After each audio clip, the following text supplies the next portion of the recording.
Hello and welcome to ITV Central with myself, Michael. And Berta. And this is your ITV Lunchtime News. A man has been jailed after being found guilty of murdering a teenage girl at a hostel in Dudley. Ashley Foster killed Megan Bills on Easter Sunday before hiding her body in a cliff film wardrobe. Charlotte Cross has been in the court and warning some people might find some of her details in the report distressing. Laughing and joking with the man who went on to kill her. These were the final hours of Megan Bills' life. She was living an apparently independent lifestyle for her age, but she was young and vulnerable and could never have imagined the danger that she was walking into when she entered Foster's room. Adopted at the age of 7, Megan was a keen swimmer and a former church choir girl. But she left home at 15 and began to live an independent life. A life that was cut short on Easter Sunday last year. That was the day the 17-year-old walked into the hostel in Brierley Hill with Ashley Foster, who's 24. It was just 3 days after he was released from prison for battery, and it was the last time she was seen alive. Today at Wolverhampton Crown Court, a jury decided he had murdered her in what prosecutors called a violent sexual attack. He strangled her and left her in his room while he went to visit his sister. He returned the following day carrying a purple duvet she'd given him. He used that to cover the wardrobe in his room where he dumped Megan's body, wrapping it in cling film and tying the handles together. On the 2nd of May, more than 2 weeks after Megan died, the duvet was spotted again on the hostel's CCTV as he hung it up outside. He went on to spray it with air freshener. 2 days later, as staff investigated a bad smell coming from Foster's room, they lifted the cover and cut through the cling film to open the wardrobe doors. That's when they found her. Undoubtedly, his intention was to escape justice, and he almost succeeded, because to date we don't have a cause of death for Megan because of the state of decomposition. He treated Megan's body with utter contempt, and he has shown nothing but contempt for the investigation. In the days after Megan's death, the court heard Foster searched online for so-called snuff videos, often with links to sex or necrophilia. The evidence suggests that this was sexually motivated, and that in order to satisfy his sexual desires, Foster had no concern for the value of Megan's life. Foster admitted that he was the one who put her in the wardrobe and pleaded guilty to preventing lawful burial, but he denied that he'd killed her. He never told police what had happened, and he didn't give evidence in court either. His only explanations have come from what he told other people. In one story, he said that Megan had wanted to be strangled during sex. He said he thought she'd passed out and didn't realise that she'd died until he returned the following day. In another version, he claimed they'd both simply fallen asleep on his bed and he'd woken up to find her dead next to him.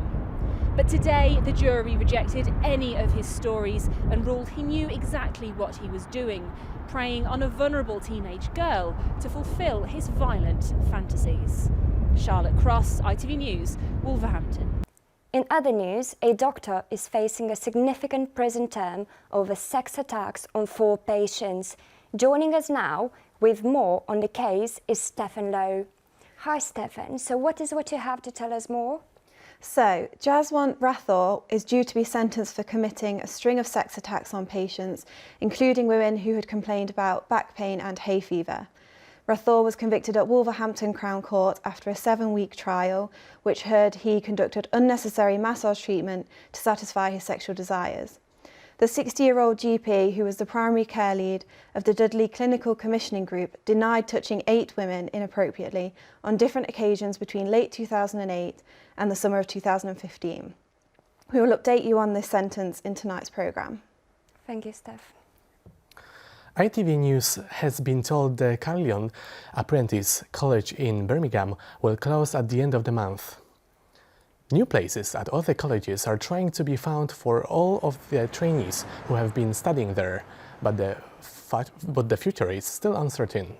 Richard Stanford has been at the college for over 2 years. I haven't been told anything yet, I haven't been informed. That's why I've just come in today to sort of see what the situation is and what's happening with my course. Now I've just wasted 2.5 years with nothing to show for it. 3 men have been sentenced to a total of more than 8 years for a gang-related ammonia attack at a McDonald's in Northampton. Police footage captured the aftermath of the attack. Frank Taylor, Hugh Sterling Campbell and Jake Price, all from the Wellingborough and in their 20s, pleaded guilty to 4 counts of administering a poison with intent to injure. No one sustained lasting injuries. Inspector says they have seen some improvements in the emergency department at the Worcestershire Royal Hospital. During an inspection, they note safety had improved, although patients were still being cared for trolleys in corridors. The unit is still rated as an inadequate, but the chief executive says they will continue to improve. It's been a lot of work for staff, our frontline staff, our leadership, our specialist staff.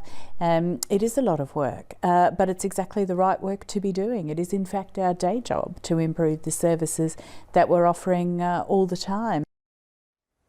A liver surgeon who admitted assaulting 2 patients after marking their livers with his initials during an operation has been sentenced to a 12-month community order.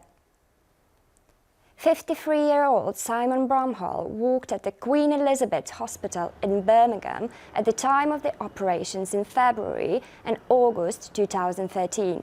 Both patients had been under anaesthetic. He was also fined £10,000 at Birmingham Crown Court.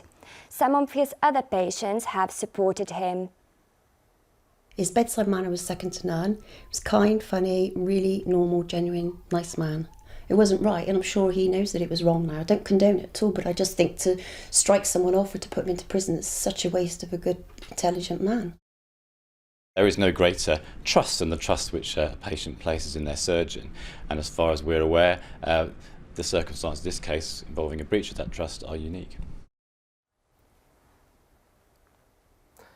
A man has pleaded guilty to fire alarm offences and holding 2 people at gunpoint during a siege at the bowling alley in Warwickshire.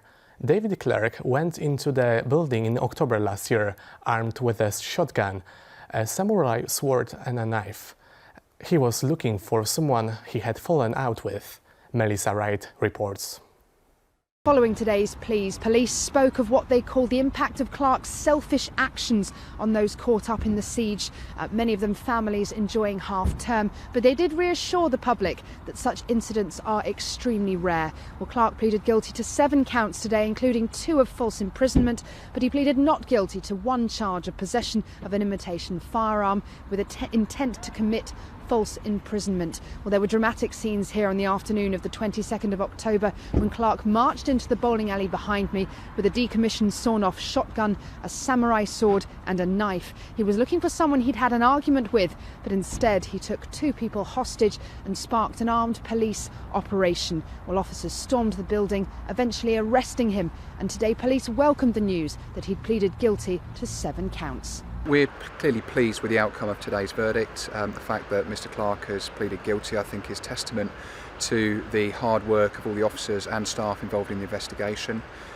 They've worked around the clock to ensure that the best evidence is put in front of the court, and clearly that has led to today's verdict with Mr Clark pleading guilty to some very serious offences. People here do still seem a little stunned at what happened. This is, after all, a quiet entertainment complex, and those I spoke to said they couldn't believe that something that dramatic had happened here. It was very terrifying. Me and my son were going to the toilet just here, and obviously we couldn't get in because the whole place was cordoned off. It was very scary, and yeah, it's pretty crazy to think that things like that actually just happen right on your doorstep sometimes, yeah. It was worrying because we know it could have been any of the buildings, and yeah, we don't know what would happen, so it was scary. But at the same time now I still park here every time, so it's okay now. But definitely I think it scared a lot of the staff in our gym who were here and could see everything, because they could see everything going on. Cool.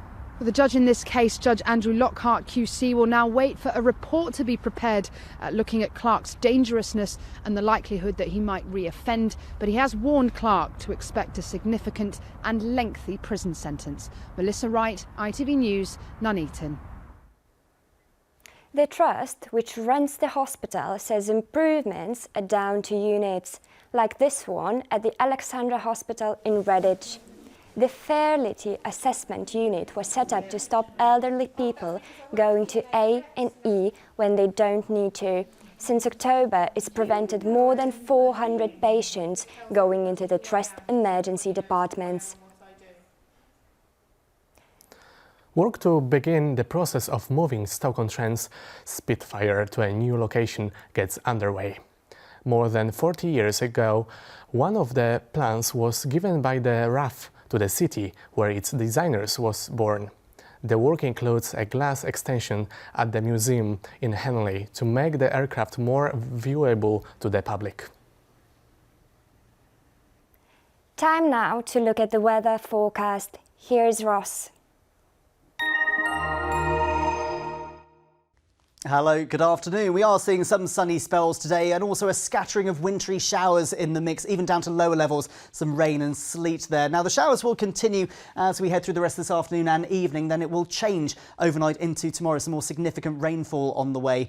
Back to today though, 4 or 5 degrees, the best we can expect, factoring the wind chill though, feeling much colder than that, and the winds bringing in a fair few showers as we end the day. Now overnight, clearer skies developing for a time, but then the cloud is going to thicken from the southwest and we'll see the rain edging its way into the early hours. Ahead of that, temperatures hovering at around freezing, frosty and icy as we get up tomorrow. So into tomorrow, a different sort of day. Plenty of rain around. It's cloudy, it's dull and over higher ground. We are looking at that mixture of rain, sleet and snow. The better news is that'll clear its way down towards the south into the afternoon. Behind that, things will brighten up, but like today, we're looking at chilly highs of just 5 degrees.